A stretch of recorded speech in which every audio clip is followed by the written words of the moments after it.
ప్రభుత్వం మీద, కూటమి ప్రభుత్వం మీద? నేను ఒక్కటే చెప్తున్నా, జగన్మోహన్ రెడ్డి ఉన్నప్పుడు సినిమా రిలీజ్ అయితే 100 రూపాయల టికెట్లు వచ్చేటి. ఇదే చంద్రబాబు నాయుడు నాణ్యమైన మందు ఇతని దేశ చరిత్ర మన ఇండియాలోనే ప్రచారం చేసిన వ్యక్తి, మొదటి వ్యక్తి ఇతను. మొదటి వ్యక్తి, ఏ ముఖ్యమంత్రి చెప్పలేడు నాణ్యమైన మందు ఇస్తాను. జగన్మోహన్ రెడ్డి కంటే తక్కువ ఇచ్చా మందు, నాణ్యమైన మందు ఇస్తా అని చెప్పాడు. జగన్మోహన్ రెడ్డి 120 ఉంది, 140 అమ్ముతున్నాడు. ఏం బాబాయ్? నాతో మాట్లాడు బాబాయ్. సరే, మందు పక్కన పెడితే ప్రజలు ఆయనని ఎన్నుకున్నారు. చెప్తాను, ఎన్నుకున్న తర్వాత మాట్లాడుకుందాం. ప్రభుత్వం దరిద్రం అంటే దరిద్రంగా ఉంది.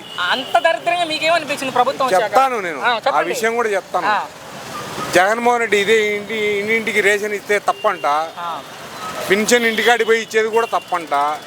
వీళ్ళు విఐపీలు ఇళ్ళకాడికి వెళ్ళి ఎవడైనా ఇవ్వచ్చు, పేదోళ్ళ ఇళ్ళకాడికి వెళ్ళి ఎవడు ఇవ్వకూడదు. ఈ విఐపీలో వెళ్ళి కొట్టులోకి వెళ్ళి తెచ్చుకోవచ్చుగా, పని మనుషులు ఎందుకు వీళ్ళకి? అంటే ప్రజలు వాళ్ళే గెలిపించారు. ఇప్పుడు నేను పనికి వెళ్తానండి, మా ఆవిడ ఉంటుంది, మా అమ్మ ఉంటుంది ముసలామ, అప్పుడు రేషన్ తెచ్చుకోవాలంటే ఎవడెత్తారు? అదే జగన్మోహన్ రెడ్డి ఇంటికాడ పడేస్తాడు, ఎవరో ఒకటి తీసుకుంటారు. అంటే ప్రభుత్వం లెక్క ప్రకారంగా 60 సంవత్సరాలు దాటిన వాళ్ళకి ఇంటి దగ్గర తీసుకొచ్చి ఇస్తున్నారు కదా. ఎక్కడ ఇస్తున్నారు? ప్రభుత్వం అయితే చెప్తుంది, పేపర్లోనే ఉంది. చేసింది ఏమీ లేదు, చేసింది ఏమీ లేదు. ఈసారి గెలుస్తారా జగన్ గారు? జగన్ పక్కా. 3 పార్టీలు మళ్ళీ కలిసి వస్తాయి. 3 కాదు, ఇంకా 6 వచ్చినా కూడా జగన్ ఏం చేయలేరు. ఏ నమ్మకంతో చెప్తున్నారు మీరు?